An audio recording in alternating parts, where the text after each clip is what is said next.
আজকে আমি ঢাকায় থাকার কথা ছিল, শুধু আপনাদের অনুষ্ঠানটার কারণে আমি থাকতে পারলাম না। মাওলানা মিজানুর রহমান আজহারি কিছুক্ষণ আগে আমারে ভয়েস মেসেজ পাঠিয়েছিল যে কত দূর, আমরা ইসলামিক ফাউন্ডেশনের অফিসে আছি, তাড়াতাড়ি চলে আস। যাবো কি করে? কালকে আমি বারবার বলছিলাম অনুষ্ঠানটা স্থগিত করেন, সবাই যেহেতু যাচ্ছে আমরাও যা, তা আপনারা তো মানলেন না। ওখানে গেলে ভালো হতো আজকে। যাক, যেতে যখন পারি নাই, কিছু কথা বলার জন্য আল্লাহ নিয়ে এসেছে। হেদায়েতমূলক কিছু কথা আমরা বলতে চাই, আল্লাহ তৌফিক দান করেন। আমি সম্মানিত ভাইরা, আমরা এসেছি কোরআনে কারীম শোনার জন্য। যেহেতু তাফসীরুল কোরআন মাহফিল লিখে দিয়েছে, আমরা তাফসীর আকারে কথা বলতে চাই নাকি? কোরআনে কারীমের দিকে তাকালে আমরা যেটা দেখেছি, এই কোরআন আল্লাহ পাক দিয়েছেন হেদায়েত দেওয়ার জন্য। হুদাল্লিন নাস, হুদাল্লিল মুসলিমিন, হুদাল্লিল মুত্তাকিন, তিন রকম কথাই কোরআনে আছে। আমি আয়াতগুলো পড়ার পরে চিন্তা করলাম, আল্লাহ সূরা নিসার 82 নম্বর আয়াতে তুমি জানালে, ওয়ালাউ কানা মিন ইনদি গায়রিল্লাহি লাওয়াজাদু ফীহি ইখতিলাফান কাসীরা, যে আমার কোরআনে আমি এমন কোনো কথা দেইনি যে একটার সাথে আরেকটা মেলে না। এরকম কোনো কথা আছে? নেই। অথচ তিনটা কথার সাথে মিলছে না। আমার ভাইরা, যেহেতু আল্লাহ রাব্বুল আলামিন তিন রকম কথা বললেন, এই কথাটা নিয়ে একটু চিন্তা করা দরকার। আল্লাহর কথা কোনোদিন বৈপরীত্য নেই, একটার সাথে আর একটা মেলে না, এমন কথা কোরআনে আরো জোরে বলেন। এখন আমরা যে দেখতে পেলাম আছে, তাহলে এটার সমাধান কি? প্রথম শব্দটার ব্যাখ্যা আগে বলি। দেখবেন কোরআনের একটার সাথে আর একটা মেলে না, এমন কথা আসলেও নেই। হুদাল্লিন নাস দিয়ে আল্লাহ জানাতে চেয়েছেন, এ কোরআনে আল্লাহ এমন এমন ক্ষমতা দিয়ে পাঠিয়েছেন যা তামাম দুনিয়ার মানুষকে হেদায়েত দিতে পারে। কি হেদায়েত দেয় না কেন? ওয়ালাল্লাহি কাসদুস সাবিলি ওয়া মিনহা জাইরুন ওয়ালাউ শাআ হাদাকুম আজমাইন। পৃথিবীতে বহু বাঁকা বাঁকা বাঁকা পথ তৈরি করা আছে। এই যে পথ দিয়ে আসলাম, এ তো সোজা পথ না, বাঁকা পথ। এই পথের কথা না, মানুষের তৈরি করা বিভিন্ন আইন কানুন দুনিয়ায় বানানো আছে।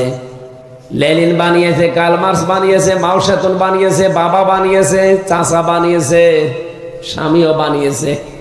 বহু মানুষ এরকম বিভিন্ন আইন কানুন বানিয়েছে। আল্লাহ বলেন সবগুলো বাঁকা পথ। আমি আল্লাহ পাক একটা পথ তোমাদেরকে দিয়েছি, চাই যে তোমরা সেই সোজা পথে চলতে থাকো। আমি যদি ইচ্ছা করি সবাইকে আমি চালাতে পারি, কিন্তু আমি চালাই না কেন? হেদায়েত পাওয়ার জন্য কিছু শর্ত আছে, যারে তারে আল্লাহ পাক কোরআন দিয়ে হেদায়েত দেয় না। কোরআনে কারীমের হেদায়েত যদি কেউ পেতে চায়, মাস্ট বি, তাকে নম্র হওয়া লাগবে এবং কোরআনের কাছে এসে ধারণা দেওয়া লাগবে। এই আয়াতের ব্যাখ্যা একটা হাদিস পেয়েছি। বিশ্বনবী জানিয়েছেন, মানিত্তাবাআল হুদা বিগাইরিল কোরআন আদাল্লাহুল্লাহ। তিরমিজি শরীফের হাদিস। কোরআনে কারীম বাদ দিয়ে পৃথিবীর কোন জায়গায় যদি কেউ ভালো হওয়ার নিয়তে যায়, আল্লাহ নিজে তাকে গোমরা বানিয়ে দেয়। হাদিসের শব্দের দিকে খেয়াল করেন একটু। নবী যদি দল্লা শব্দ দিতেন, সোলাসি মুজাররাদের এই কায়দাটা বাংলা অর্থ আসতো, আপনি নিজেই নিজেকে খারাপ বানিয়ে ফেলেছেন। কিন্তু আদাল্লাহ শব্দটা যখন আসবে বাবে ইফাল থেকে, এর বাংলা অর্থ দাঁড়াবে আপনি হয়তো ভালো হওয়ার নিয়তে কোনো জায়গায় গিয়েছিলেন, কিন্তু কোরআন সেখানে ছিল না।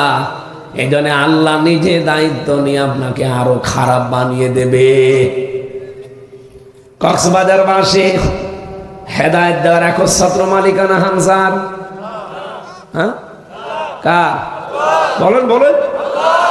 নবীজি যদি বলেন আদাল্লাহুল্লাহ, এর ফাইল কর্তা সরাসরি আল্লাহ।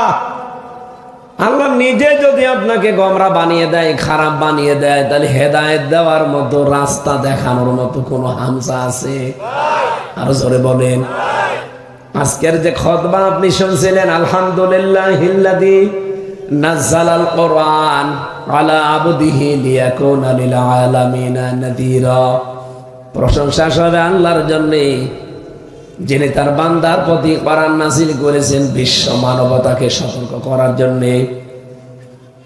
ফামান আমানা ফাকাদ ইহতাদা, যে ব্যক্তি কোরআনে কারীমের প্রতি ঈমান এনে চলতে পারবে আল্লাহ তাকে হেদায়েতের রাস্তা নসিব করে দেবে।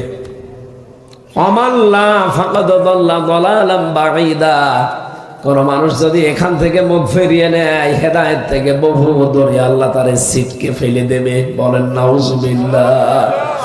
এই হাদিসটা কি শোনা পর্যন্ত শেষ না মানা লাগবে?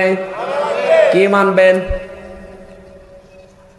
আজকে থেকে সিদ্ধান্ত নিয়ে বাড়ি যাওয়া লাগবে এই পাহাড়ি এলাকার মানুষদের। আল্লাহর নবী বলেন যেখানে কোরআন নেই ওখানে যদি কেউ ভালো হওয়ার নিয়তেও যায় আল্লাহ তাকে খারাপ বানিয়ে দেয়। সুতরাং এই বাংলাদেশে 48,000-এর উপরে এখন পীরের দরবার, যেই দরবারে কোরআন নেই, কোরআনের কর্মসূচি চলে না, কোরআনের যে নির্দেশগুলো আছে ওইগুলো ওখান থেকে ডেলিভারি দেওয়া হয় না, ওটা বাস্তবে রূপ দেওয়ার জন্য কোনো কাজ ওখান থেকে করা হয় না। ওই দরবার যদি আমার বাবাও তৈরি করে আমি আজকে থেকে ওই দরবারে আর নেই। বলেন বলেন, এরকম দরবার দেশে নেই? এই যে আটরশি, কোরআনের কি কর্মসূচি ওখান থেকে আসে আপনি বলেন? আমি নিজে 3-4 বার গিয়ে ওখানে যা দেখলাম প্রকাশ্য শিরিক হয়। 16 সালে হজ থেকে এসে তারপরে একবার দেখতে গিয়েছিলাম, ওদিন আমার মাহফিলে ছিল ফরিদপুর, যে দেখি বাবার দরবারে মানুষ এইভাবে ঢুকতেছে আবার এইভাবে বের হচ্ছে। আমি যেই ঢুকতে চাইনি আমারে বলছে কি আপনি এত বড় সাহস কোথায় পেলেন? বাবার সাথে বিয়াদবি। বিয়াদবির কি হইল? না, পাক দরবার, এখানে যেতে হলে এভাবে যাওয়া লাগবে সম্মান দিয়ে, আবার এভাবে আসা লাগবে। আমি প্রশ্ন করলাম যে আমি নবীর রওজা ঘুরিয়ে আসলাম, ওখানে তো এভাবে যাওয়া লাগে না, এবার এভাবে আসা লাগে না, একে নবীর চাইতেও দামি মানুষ এখানে শুয়ে আছে। আমার বলছে ওটা তোদের নবী, এটা আমাদের নবী। প্রকাশ্য শিরিক যেখানে হয় ওখানে হেদায়েত থাকার কথা। শুধুমাত্র আটরশি না, আপনাদের মাইজ ভণ্ডারি ও আসলে ভণ্ডামি। এটা মাইজ ভান্ডারি না, মাইজ ভণ্ডামি। এখানে একবার আমি গিয়েছিলাম দেখার জন্য, সে দেখে একজন লাফাচ্ছে। কি গো মুরব্বী? বলছে লাফাচ্ছি মানে জিকির করছে। এত লাফিয়েও তো টেনশনে আছি জান্নাত পাবো কিনা। আমারে বলছে যদি জান্নাত পেতে চাও তো আমার সাথে লাফাও। আপনি কি বুঝলেন? কোরআনের কোন জায়গায় আছে লাভ সাপ দিয়ে জিকির করা লাগবে? সূরা আরাফে আছে যে জিকির করতে হলে মনে মনে, কান্না জড়িত কণ্ঠে, ভীত সন্তুষ্ট হয়ে, উচ্চ আওয়াজ বাদ দিয়ে, এর নাম জিকির। আর ওরা যেভাবে লাফায় আমার মনে হয় রোগী যদি আশপাশে থাকে সুস্থ হওয়া দূরের কথা মরিয়ে যাবে। আর যেভাবে কলবে ধাক্কা দেওয়া হয়, ও কলব থাকলেও থাকে গেলেও যায়। আমার মনে হয় এই ভণ্ডামিগুলো কোরআনের সাথে যা মেলে না, এগুলো এই দেশ থেকে সময় আসতেছে সব তুলে দিতে হবে। আর এই চট্টগ্রাম বিভাগে তো এগুলো আরো বেশি। যত বাবা আমার মনে হয় আল্লাহ সব এই বিভাগে পাঠিয়েছে। তাও তো কক্সবাজার একটু একটু ভালো আছে। এই চট্টগ্রামের এই লাইনটা ওরা একেবারে নাপাক করে দিয়েছে। ওদের নাম শুনলেও শয়তান পর্যন্ত হাসে। নূরে বাংলা দরবারে জাঙ্গিরিয়া খুলে বসে আছে। ও একদিন দেখি লাইভ করে বলছে মানুষ আমারে জাঙ্গিয়া হুজুর বলে। বলবে তো, জাহাঙ্গীর হোসেন ওর নাম, কি করে বলবে আপনারা জাহাঙ্গীর? আর যা কাজ করেন জাহাঙ্গীর মতো কাজ করেন। এত শিরিক এত বেদাত মানুষ জীবনে করতে পারে। কবরের কাছে যে বলছে বাবা কলম পড়িয়ে দিন। তাহলে আমি বোঝাতে চাই আজকে থেকে সিদ্ধান্ত নিয়ে যাবেন আপনারা। রেকর্ড হচ্ছে তো এই জন্য বলছি, যেই দরবারে বাংলাদেশে কোরআন চলে না, কোরআনের কর্মসূচি নেই, ওই দরবারের কর্তা যদি আমার বাবাও হয়, আমি এখন থেকে ওখানে আর বলেন বলেন যদি আমি ওখানে থাকি, ভালো হওয়ার নিয়ত যদি থাকি, আমাকে খারাপ বানাবে কে? এ পর্যন্ত বুঝেছেন? হ্যাঁ, আর একটু সামনে যাই, আপনারা আওয়াজ দিচ্ছেন, বলেন। বাংলাদেশে সেই রাজনৈতিক দলের কর্মসূচিতে কোরআন নেই, কোরআনের কোন নিয়ম নীতি চলে না, ওই রাজনৈতিক দল যদি আমার বাবাও প্রতিষ্ঠাতা হয়, আমি আর ওই দলে নেই। এটা অত জোরে বলার দরকার নেই, আপনারা এটা মানতে পারবেন না আমি জানি।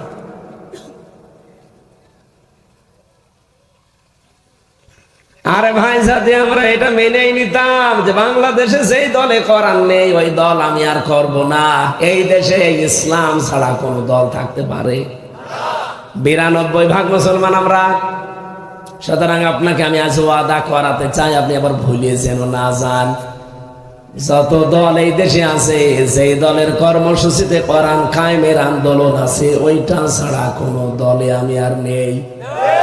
যারা পারবেন তারা হাত তোলেন। এই আন্দাজে হাত তুলবেন না, দেখেন তো হাত তোলেনি কে?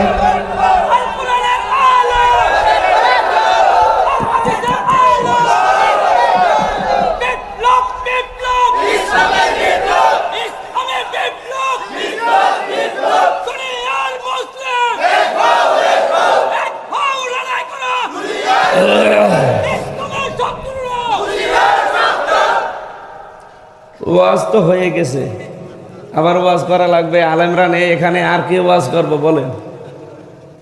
এই ওয়াজ একজন মাত্র হাত তোলেনি, আমি দেখলাম। ঠিক আছে, আপনি তোলেননি, আমি জানি কেন তোলেননি, কারণ আপনি মানতে পারবেন না।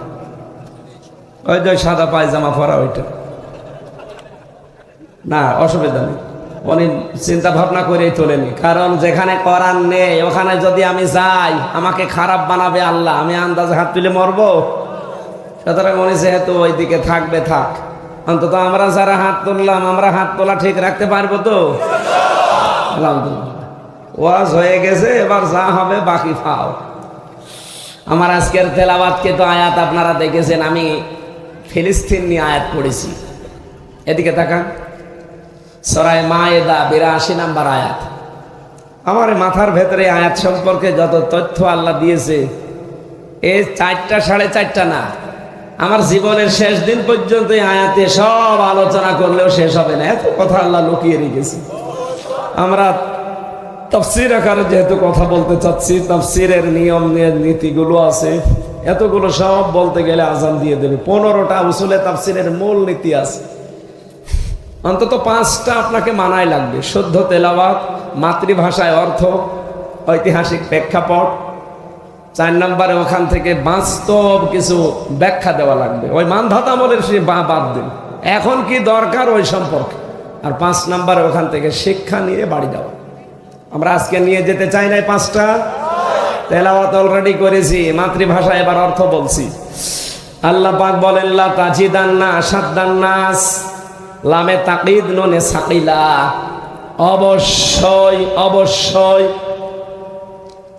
এই পৃথিবীতে যত মানুষ আছে, এখন প্রায় 810 কোটি মানুষ, সারা পৃথিবীর সব মানুষের ভেতরে আশাদ্দান নাস, ভয়ঙ্কর শত্রু হিসাবে, আদাওয়াতাল লিল্লাযীনা আমানুল ইয়াহুদা ওয়াল্লাযীনা আশরাকু, পৃথিবীতে হে নবী ইমানদারদের জন্য, মুসলমানদের জন্য আপনি 2টা জাতিকে ভয়ঙ্কর, জঘন্যতম, নিকৃষ্ট শত্রু হিসাবে কাজ করছে দেখতে পাবেন। কয়টা? 2টা জাতি তারা ভয়ঙ্কর শত্রু হিসাবে কাজ করবে। তার 1 নম্বরে ইহুদি, 2 নম্বরে মুশরিক। আজ তামাম দুনিয়ায় স্বীকৃত এই 2টা জাতি মুসলমানদের বিপক্ষে আধা জল খেয়ে নেমেছে। এতদিন পৃথিবীর নিকৃষ্ট জাতির তালিকায় নাম ছিল এই মুশরিকদের, কারণ ইসলাম যেখানে কায়েম হয় সেখানে বাধা দেওয়ার জন্য দায়ী কারা? বলেন বলেন। ওয়াল্লাযী আরসালা রাসূলাহু বিল হুদা ওয়া দীনিল হাক্কি লিইয়ুযহিরাহু আলাদ দীনি কুল্লিহি ওয়ালাউ কারিহাল মুশরিকুন। রব্বুল আলামিন বলেন, তিনি সে আল্লাহ যিনি তার রাসূলকে দ্বীনে হক দিয়ে, সত্যের বিধান দিয়ে পাঠিয়েছেন। কেন পাঠালেন? লিইয়ুযহিরাহু আলাদ দীনি কুল্লিহি, দুনিয়ায় যত ধর্ম আছে, যত দিন আছে, সবগুলোর উপরে ইসলামকে এজহার করবে। এজহার মানে না, এজহার মানে বিজয় করা। এজহার মানে প্রকাশ হতো। ছোট বসে মক্তবে সেলফিলি বলবে। আপনি কি মক্তবে পড়েন? ওই ছোটবেলায় কায়দা পড়ার সময় নুন সাকিনের কায়দা আমারও পড়িয়েছে। এজহার মানে স্পষ্ট করা। এখন আধুনিক ব্যাখ্যা বের হচ্ছে, এজহার মানে দাঁড় করানো, এজহার মানে বিজয় করা। আজ ইসলাম যদি সত্যি আমরা এই দেশে বিজয়ী অবস্থায় পেতাম, আফগানিস্তানের মতো ফিলিস্তিনের পক্ষে আমরা অনেক আগে দৌড় দিতাম। এই যে দেশে নেই, আছে শুধু এই দেশে খেদমতে দিন, একামতে দিনটা নেই। খেদমতে দিন আর একামতে দিন আকাশ আর পাতাল। বিশ্বনবী 13 বছর দিনের খেদমত করেছিলেন আর 10 বছর একামত করেছিলেন। বলেন বলেন, আমরা অনেকে আছি নবীর ওই 13 বছরের কথা বলেন, খুব ভালো লাগে, কিন্তু 10টা বছর উনি যে প্রেসিডেন্ট ছিলেন, আর প্রেসিডেন্ট থাকলে কি কি করা লাগে এই কথাগুলো বলতে গেলেই বলো, হুজুর এইটা তো আবার কেমন হয়ে যায়, এইটা তো রাজনীতি। আগের 13 বছর তোমার কাছে রাজনীতি মনে হয়নি, পরের 10 বছর রাজনীতি মনে হচ্ছে। এটা ইহুদিদের একটা চক্রান্ত। আজ ইমাম সাহেব থেকে শুরু করে বিভিন্ন আলোচকদের, আলেমদেরকে অদৃশ্য শক্তির মাধ্যমে বিভিন্ন কায়দায়, বিশেষ করে 54 বছরেই সবচাইতে বেশি এই 15.5 বছরে বাধা দেওয়া হয়েছে যে যা করবেন রাজনৈতিক কথা যেন বলবেন না। আরে ভাই, এত বড় একটা বিষয়, রাজনীতি একটা ইবাদত। রাজনীতি কি? নামাজ পড়া যেমন ইবাদত, রোজা রাখা ইবাদত, রাজনীতিও ইবাদত। ইবাদত থেকে আপনি মানুষকে মাইনাস করার জন্য, আল্লাহর ভালো মানুষগুলো যদি রাজনীতি না করে, ওই জায়গায় তো শয়তান দখল করে নেবে। যারা ভালো মানুষের মুখোশ পড়েছিল, তাকানে সালমান এফ রহমান 36,000 কোটি টাকায় শয়তান চুরি করেছে। ইসলাম যদি কায়েম থাকতো, আজকে ওরে কাশিমপুর কারাগারে ওই ফলরে শোয়ানো হইতো না, ওরে হাত কেটে দিত। বলেন, এখনো পর্যন্ত চিন্তা থাকার কথা। আজকে একটা নিউজ দেখার পরে খুব খারাপ লেগেছে। ওই যে পোষা প্রতিমন্ত্রী ছিল একজন, কি দীপমণি, সরাসরি এই জুলাই এবং আগস্ট হত্যাকাণ্ডের সাথে যারা জড়িত, তার ভেতরে মহিলা একজন। বলেছিল ফিটনেস বিহীন বিএনপি, লাইসেন্স বিহীন জামাত। কি কথা বলছে?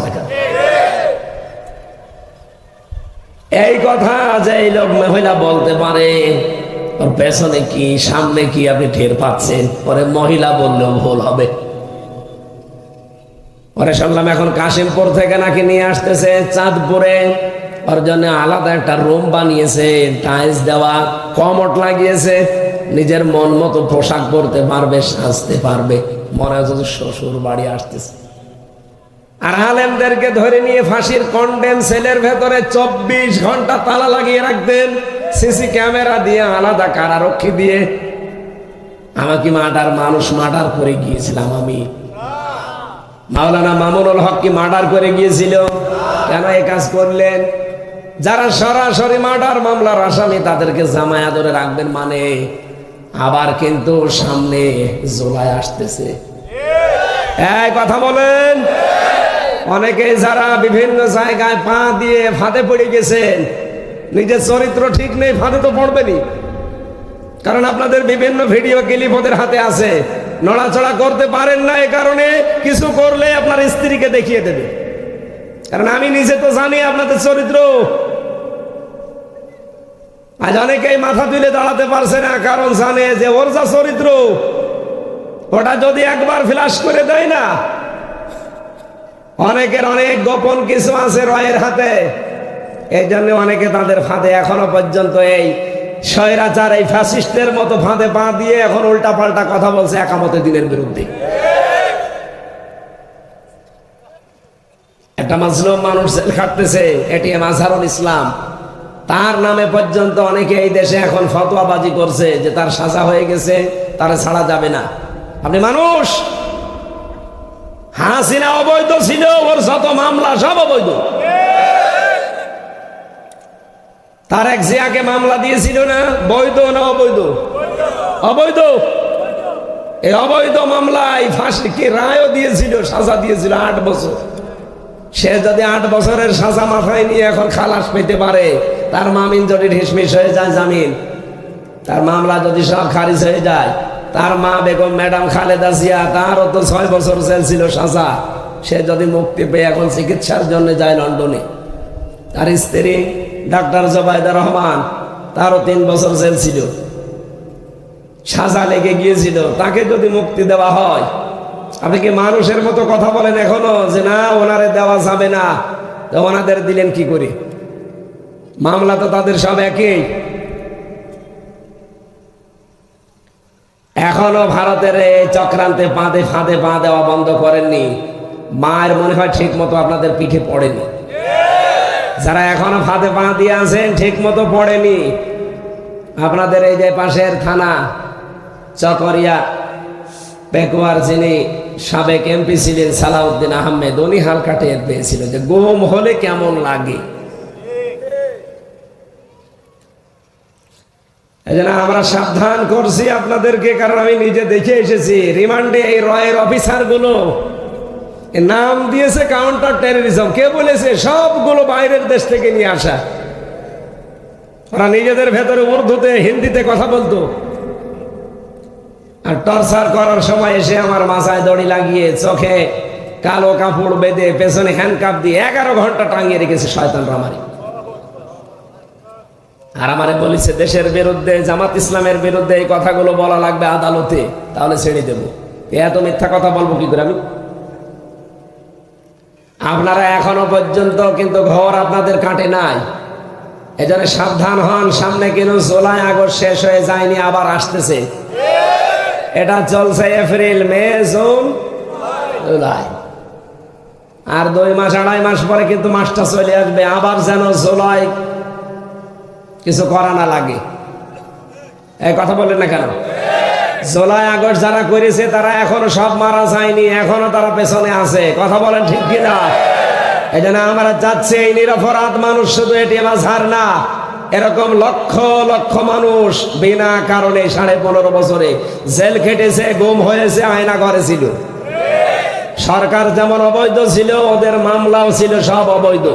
সুতরাং আমরা চাই সব নিরপরাধ মানুষকে বিনা শর্তে খালাস দেওয়া হোক। হ্যাঁ, কথা বলেন না কেন? শুধু এতটুকু না, এদের বিরুদ্ধে যে মামলা আইনগুলো ছিল, যারা মিথ্যা সাক্ষী দিয়ে মিথ্যা মামলায় রায় দিয়েছে, মিথ্যা রিপোর্ট লিখেছে, এদেরকে এই মামলায় দিয়ে শাস্তি দেওয়া লাগবে। বিনা কারণে আপনি কেউ বলবেন কেন? নয়তো আগামীতে যারা আসবে তারা এর চাইতে বড় স্বৈরাচার হবে। এই জন্য আমরা চাচ্ছি এমন সংস্কার করে যারা সামনে আসবে, যে আসবে কোনো বাধা নেই, আসেন, কিন্তু সংস্কার করে আসেন, আপনি আর স্বৈরাচার হয়ে উঠতে পারবেন না।